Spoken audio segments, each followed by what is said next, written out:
So let's get on with the event, and let's call upon Alex Trenoweth, the Vice President and General Secretary of KIA, and her lecture topic is, can adolescent behavior be influenced by lunar phase? So can we have Alex here?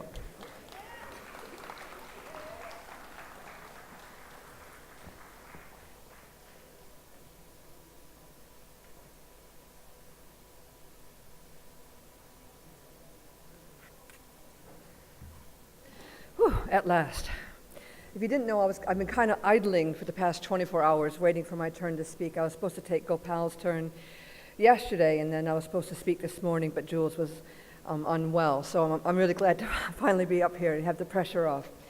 I'm just going to start off saying that there's been a lot of studies done on full moons and new moons. For example, there's been studies done to determine whether or not accidents are more likely to occur on the new moon or the full moon, or whether hockey fights are more likely to take place during a new moon or a full moon. So lots of studies have been done, and it's a mixed bag of results.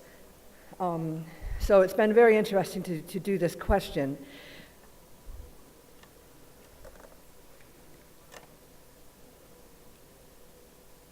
So I'm going to reveal a secret. I know that you know me as Alex the astrologer, but professionally I'm also a school teacher. And these are some of my photos taken at school. I taught secondary school, which is 11 years old to 18 years old, for about 15 years. And I taught a variety of subjects. I started off being an English teacher because I had a journalism degree.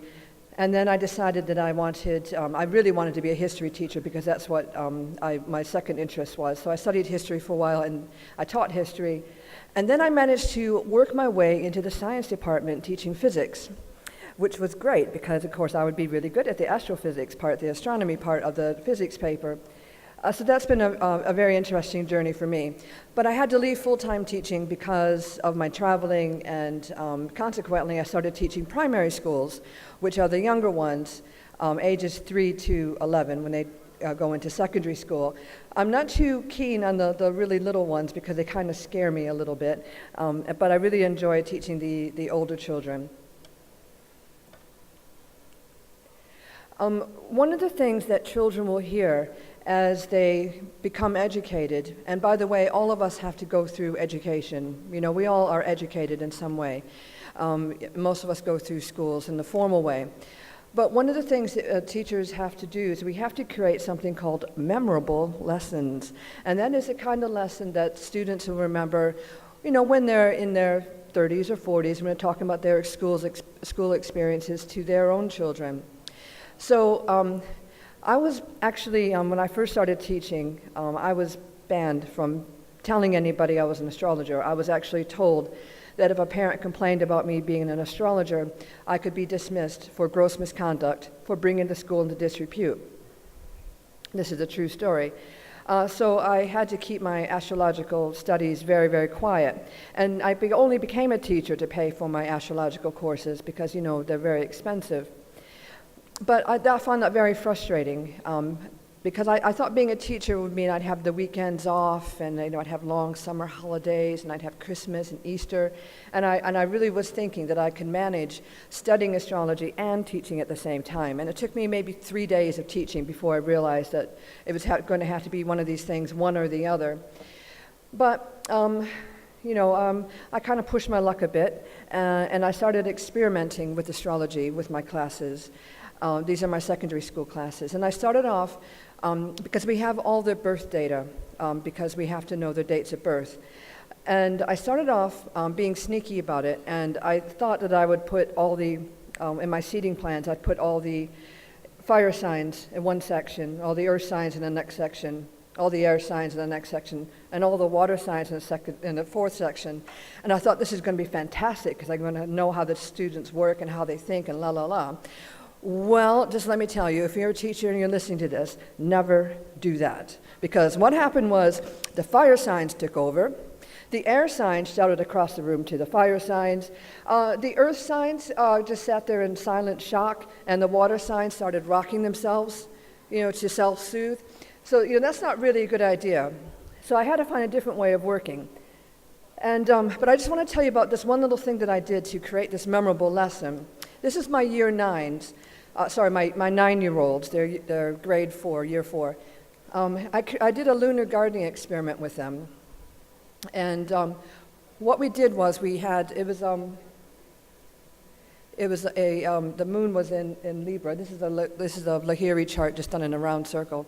And we had 4 different types of seeds, and we all planted them at the same time to see which ones would grow first.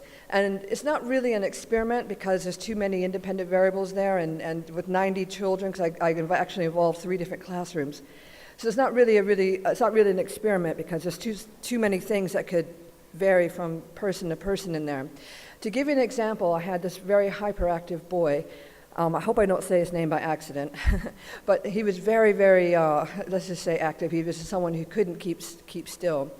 And when we were just about to plant the seed at the time that I elected for this chart, I caught him, he put the seed in, and I caught him holding his recycled bottle, and he was rocking it.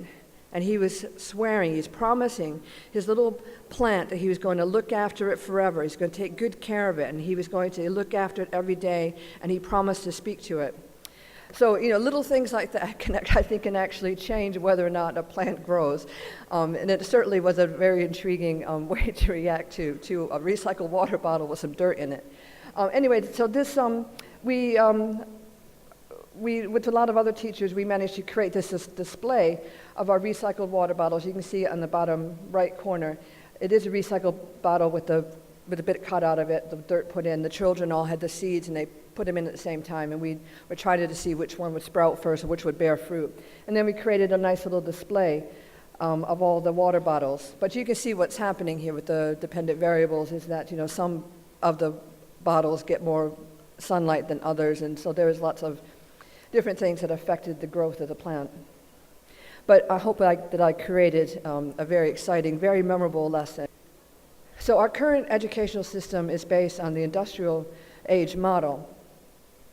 So if you just look at this picture, you can see that it's many children all sitting in rows with one teacher. Now this was meant to be cost effective, and it was also meant to ensure that all the students progress at the same time. It was meant to produce hardworking people who were obedient and did what they were told and were happy to work for very little pay. That's the kind of educational model we are currently still working with. And whether or not you like that, I'm hoping that you're shaking your head in disgust. And I'm hoping that astrology can change that. So this is kind of where we are now, in that we still have this industrial age model of education, but we still want to make sure that children are productive and still making sure that they are focused and learning. But if you look at the little child, when I showed this cartoon to lots of other people, they could identify with the child that was looking out the window, who didn't want to be sitting down with his peers and didn't want to be having the same curriculum shoved down their throat. Very, very sadly, our arts are underfunded, and it's a very sad state of affairs in England that PE and physical education and art and music are now seen as being unimportant. So the idea that children develop and learn in stages isn't a new one. Jean Piaget was probably the first to apply his theory of stages and learning, but I particularly like Erik Erikson's work, and he had a profound impact on me in my decision to look at things like the hard aspects by transit. And what he said that in life stages, 2 extremes are held in tension until the individual accepts both are useful and required. And as a result of this resolution, a virtue is developed. So this idea of 2 opposing things being held in tension, to me very much described what we would call an opposition, and maybe to a lesser extent, the square aspects.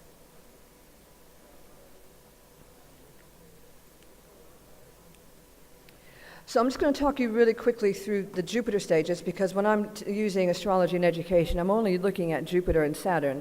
Why? Well, because as I just demonstrated at the start, the sun isn't really going to be too much help. The moon I'm not going to be too certain of in the charts, because I only have the birth date. Mercury, I think, is more for the younger children, because Mercury is a planet that repeats everything it hears. It's for rote learning. Mars and Venus, not really our business. But Jupiter is that leap of faith. So it's the confidence it takes to take on learning. And as you'll see, we'll talk about the Jupiter return and the Saturn oppositions in a second. But I just want to talk you through the Jupiter stages of development. So I'm starting over here in the red part. So, it doesn't, for the moment, just forget signs for the moment. We're just looking at transiting points. So if we take it that the first 6 years of a child's life, first 3 years of, the camera's very distracting. The first 3 years of a child's life are the first part of the square of the Jupiter cycle. And during this time, a child is learning how to walk, how to talk, how to interact with peers. They become toilet trained. And by 3 years old, we really do expect that children are able to use the toilet independently, that they're ambulating very confidently. And if you think about it, it kind of gives the parents a bit more freedom once they reach that stage, because they don't have to worry about nappies or diapers anymore. They don't have to worry about, if the child becomes lost, they're able to, describe their parents or be able to identify their parents. And the parents are a little bit more, they keep their child close to them because they don't want them wandering around. That'll be the Saturn in the parent, keeping the child close. And the next 3 years is when the child is starting to become educated. And by the time they reach 6 years old, in the dark blue part I'm talking about now, the child is expected to begin to learn how to read and write. Now, at this stage in learning, we don't expect children to be able to write essays. We don't expect them to do anything other than mimic and copy the words that they see on the board. And the 7 to 9 years old, the purple color, 9 years old is an interesting stage, and I've explained, I've taught all age groups. I have Mercury on my IC in Leo, and it's my ruling planet, and I can be quite a storyteller. And if I have a bit of free time or whatever with the students, I like to let my imagination run wild and tell them little stories. I tell them stories from my tradition, which is the Ojibwe tradition, my mother's First Nation. And I like to tell them, just little astrological stories or whatever, just to get them interested in astrology, or just get them thinking outside the little box we put them into in schools. And it's only at the age of 9, at this Jupiter square, that children were asking me, Ms. Trenoweth, is this a real story, or is this something you made up? Any other year group, I could get away with telling them just about anything and they'd believe me, but at year 9 is when they started questioning me. And this is the waning square, and I think that in milestone terms, we expect children to be able to distinguish between real fears and fantasy fears. So they're no longer afraid of, the boogeyman under the bed. They become afraid of what they hear on the news, terrorism, for example, a car accident, things like that, things that are real. So at this stage, it's totally appropriate that 9-year-olds will question whether or not I was telling the truth, a Jupiter word, as they see it. And the final phase of the first Jupiter return is the ages between 9 to 12 years old. Now, this is interesting to me because this is when children start to become ready for secondary school, the big transition to the big school. And I'm going to be talking about the brain development of children in just a second, but I just want you to hold this thought that, this is a big thing that we do in England when the children leave their primary schools where they're taught by one teacher, they have the same 30 children they've been educated with most of their lives, and they become to the big school. Now, the big school is when they start changing classes. They're not just limited to one teacher's knowledge, but they actually have maybe up to 10 different teachers. They take a variety of courses. They are, any teacher will tell you the difference between teaching a year 7 and a year 11 is a pretty big difference. Year 7 children, 11-year-olds, still want to play and have fun. You can have a lot of fun with them. They need to be contained and kept safe. Whereas the older children are far more serious. They're preparing for exams. And this just shows you the critical stages at the squares, as I see it. So, 3, 6, 9, and 12 is when there's important shifts going on. And the placement of Jupiter, it doesn't matter if you use tropical sidereal, whichever you're comfortable with, will be important in determining how that student learns and what opportunities you can put in front of them. For example, if I had a group of Jupiter and Taurus students and a group of Jupiter and Gemini students, I would teach those two groups differently, because we'd expect one to be a little bit more, not necessarily, I don't mean slow as in they can't take it in, but they want to be able to chew and digest what they're learning, whereas the Jupiter and Gemini students want things a little bit more of a variety of what's going on. So teachers, you teach Jupiter signs, your classes will have one or maybe two Jupiter signs on one classroom, and they'll usually just have one Saturn sign. And what's important for teachers and parents to remember is that if you don't understand your Saturn, your children will. And they will push your buttons and they will drive you crazy because they understand your weaknesses even more than you do. So it's important for educators and for parents to understand that Saturn in themselves before they can become good disciplinarians. And unfortunately, children don't come with little instruction boxes, booklets, but if you have astrology to help you, it can be a general guide to helping your child to learn how to discipline them and how to avoid going crazy. So this is the stages of Saturn. It has a similar setup to Jupiter in that I'm looking at the squares, but the time between the squares is a little bit longer. In Jupiter's case, it was 3 years. In Saturn's case, it's every 7 years. So it's roughly the same thing. The first 7 years of a child's life, they should have mastered reading and writing, or they should be doing pretty good at it. And if there isn't, at the beginning of mastery, there should be some intervention coming in so the child doesn't fall further and further behind. Around the age of 14 to 15 years old, they have the first Saturn oppositions. And this is in the UK, this is when children start taking their exams seriously. At the age of between 16 and 22, usually they either decide that they're going to go on into university, or they're going to want to go into college or take an apprenticeship course, or they're just getting started with work. And then, of course, we all understand the big Saturn return. The Saturn return doesn't have to be a miserable thing. If you understand your Saturn, it doesn't have to be anything particularly difficult, because if you understand how your Saturn works and you're being tested, you're going to pass the exam with flying colors. If you don't understand how your Saturn works, of course, it's a totally different scenario. And this is just showing the critical phases. Now, the child's brain, just going to go back, make sure I haven't skipped a slide. Now, the brain is, of course, something we all should be using all the time. But it's, it functions without us doing too much with it. But the development of the brain is absolutely fascinating. And we're starting to understand more and more about how children learn. And one of the things we now understand is that adolescent brains are completely different to the brain of a child, a younger child, or that of an adult. There's a lot of changes happening. And also we know now that the adolescent brain is changing faster than that of a baby's. We used to think that a baby who was learning how to talk and walk had the faster brain development. We now know that this is not true. It is now understood that adolescence is when the major brain development happens. So just going to talk you a little bit through the stages of brain development. So the blue areas of here represents the maturing parts of the brain. Now the red bits, I wish I had a model of a brain to show you how it works, but if you have to imagine the middle part of the brain, there's a little parts of the brain that are kind of reptilian. They're the first parts of the brain to develop. And they're based on reflexes and impulses. There's no sort of logic there. So you can see, as you look at the red bits become more hidden as the child becomes older.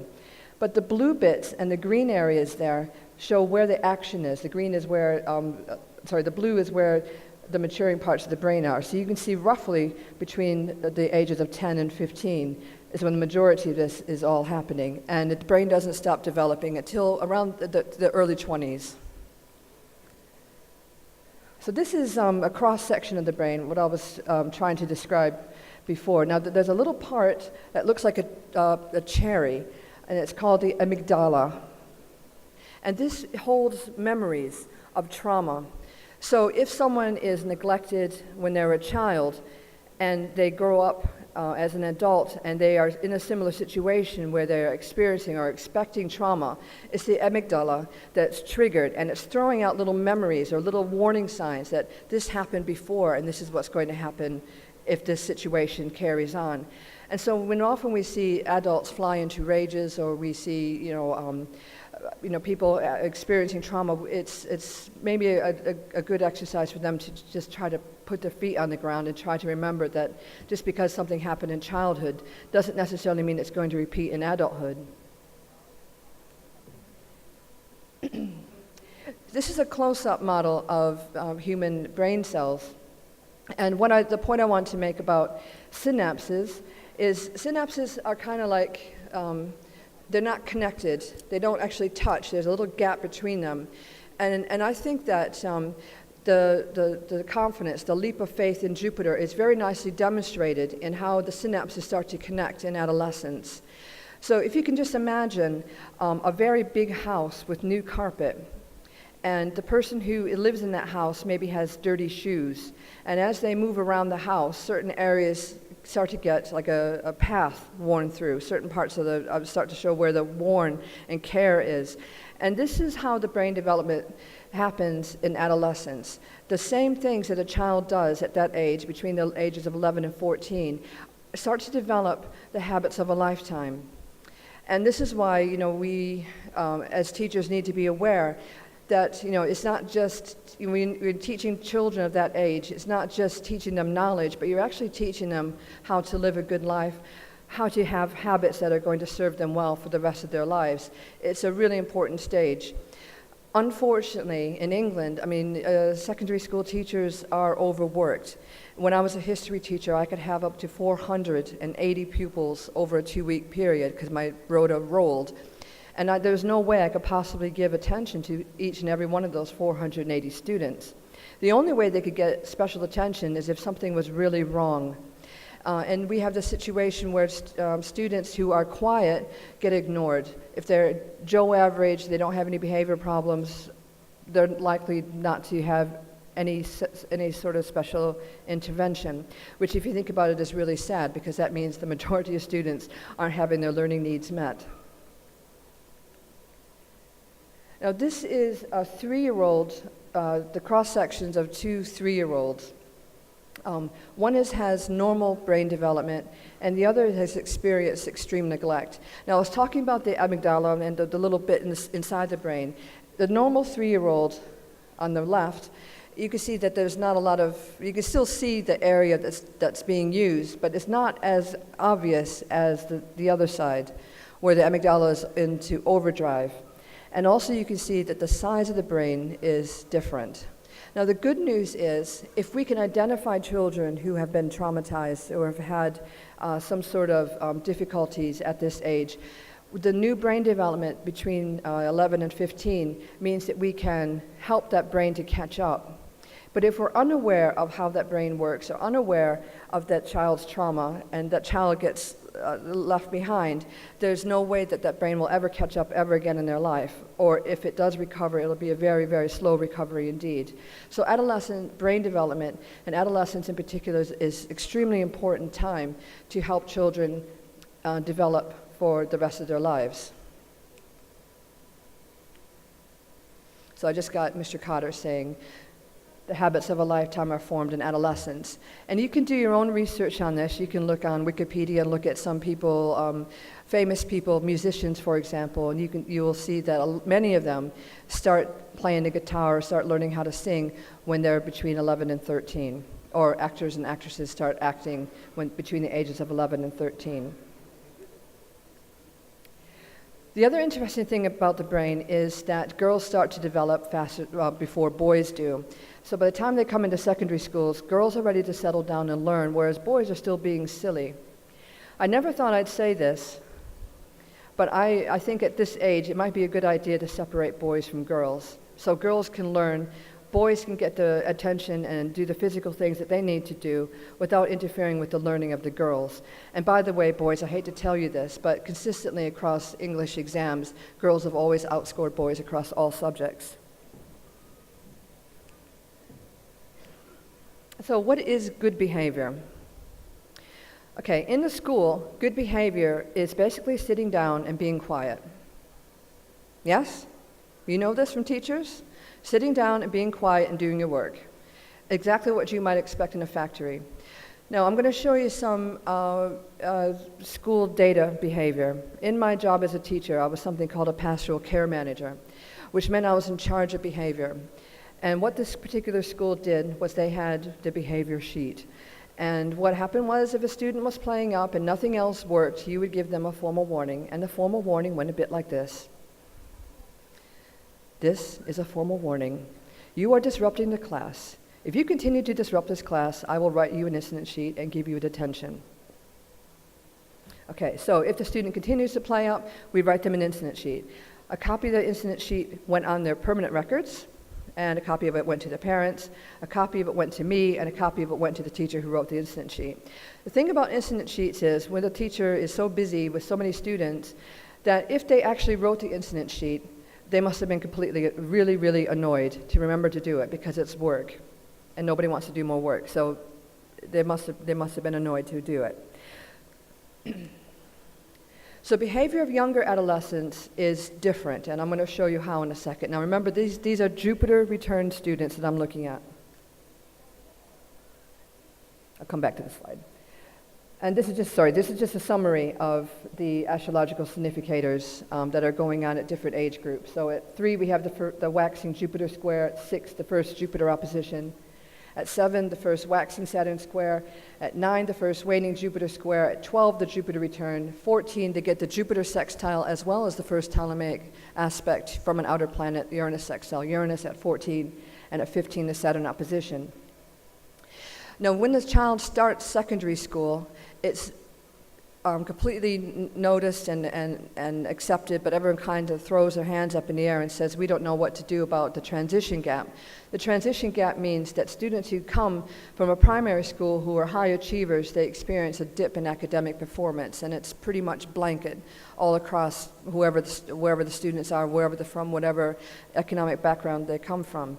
Everyone experiences the transition gap at the age of 12 when they start secondary school. And this is just showing the Jupiter opposition. Okay, so here's where we have some fun with statistics. Now, this is not a chart that I created. This is a graph that was created by the IT technician for this particular school that I worked in. And what it shows in by percentage in half-term 6, which would be about June or July in 2011, that children that have had their Jupiter return, 12-year-olds, 11 and 12-year-olds, have the most incident sheets. And then you look across and you see age 14 is slightly higher, and then age 15 shows the least. And that's 2011.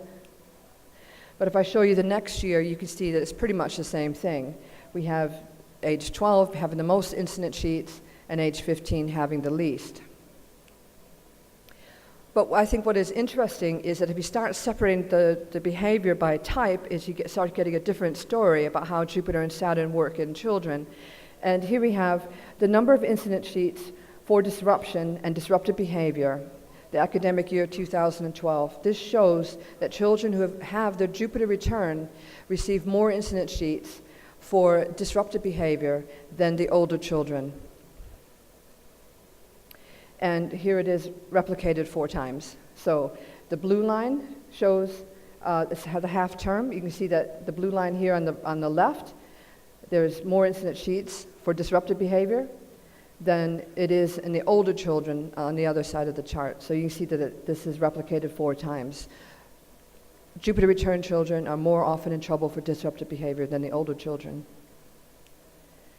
But if you look at the Saturn opposition children, you will see that they're more often in trouble for not doing enough work, inadequate work, not enough work, not doing the coursework. Now, if you think about it, this in itself is a bit of a tragedy. Oh, sorry, replicated 4 times here. If you think about it, this is kind of a tragedy because if all the brain development is happening around the time of the Jupiter return, and the children aren't getting in trouble for doing enough work until they're at their Saturn opposition, then this tells you that the teachers have missed the mark completely. Jupiter return children should be more focused, should have more opportunity to learn, and they should be in just as much trouble as the older children, because any teacher will tell you that a naughty child is a bored child. A naughty child is a bored child. They're not engaged in their learning, they're not doing enough work because they don't like what they're doing, because they don't have enough to do, because there's too many opportunities to get into trouble. And this is the second tragedy of this talk, is that we can't keep teachers in the profession. I was lucky because I stayed in the profession for so long because I had astrology on my side. But let's get to the lunar theory really fast. So we have the full moon, and it's been something that's been talked about for ages, how the full moon influences behavior. This is how I did my methodology. Now you can read about it in Constellation News because I can only touch on the headlines in this very short lecture. So here are the marks that I was looking at, how I divided the circle, the zodiac circle, the lunar circle.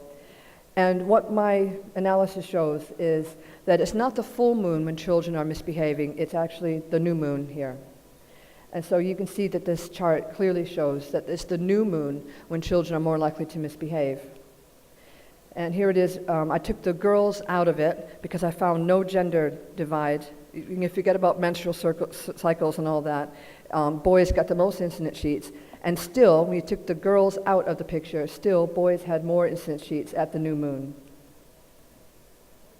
The other thing I did was I wanted to divide the moon into latitude because, as you know, there's different kinds of new moons and full moons. And so this is the new moons at high latitude, September 2009 to July 2010, and you can see quite clearly that it's the new moon that has the most number of incident sheets. And here it is replicated for a different year. There were more students in this particular year because the school was getting bigger. Because this is the nerdy stats bit. The red parts in red, so the NM is new moon, first quarter, full moon, third quarter, and the stats, the probability. There are, you've probably heard the expression, there are lies, damned lies, and statistics. Well, what this chart shows is that this is so significant that it's just beyond anything. These results show that the new moon is not just a fluke, it is something that is completely real, it's happening. Students are more likely to misbehave at the new moon, and in particular the new moon at higher latitudes. Of course, this is completely predictable, and this would be doing a lot of good for teachers because they could get they have more staff on duty at lunch and break duties and things like that, and they could be prepared. The reason why I think students are more likely to misbehave at the new moons than the full moons is because they're slightly better rested at the new moon. They have more energy to get in trouble, and it could be that the teacher themselves have more energy to record the behavior. So what do students do when they're tired? They take energy drinks, which are completely legal in England, and they throw that circadian cycle, that sleeping cycle, further off whack, and they never quite get caught up on their sleep. Some very interesting brain research has been being done by Adrian Rain. I'm sorry it's not quite a clear picture, but what he's done is he's taken measured the brain waves of children at the age of 15 to see, and children have higher alpha waves, to see if they are likely to misbehave when they're 30 or end up in jail. And he found a correlation between the two, that the brain waves, the certain patterns of brain waves, if they're present at the age of 15, they're more likely to be in jail when they're older. So my big question is that, if we can understand that when a children's likely to misbehave is at the new moon, and we can kind of move this notion that astrology is rubbish and has nothing to offer the world, we can do a lot to prevent people from ending up in prison. But we need to stop making educational cuts. As I mentioned, it's a tragedy that we spend more money on the exam years when the development of the brain has already happened and it's too late, rather than on the younger adolescents. So, why does America, or you can put whatever country you want into it because this is kind of a global thing, why does America spend more money on incarcerating people than it spends on educating people? And it seems a little backwards, doesn't it? So isn't it more logical to work towards keeping people out of prison? And I think that astrology can have a huge part in this, but what I need, of course, is I need you to give me a hand here. My website is down here if you want to get in contact with me. My book is Growing Pains. My new book is going to be called The Wolfie Feed, which is about Saturn cycles. And I'm working very hard at bringing astrology to education because I think that, it's one area of astrology where it has a real application. Okay, thank you very much.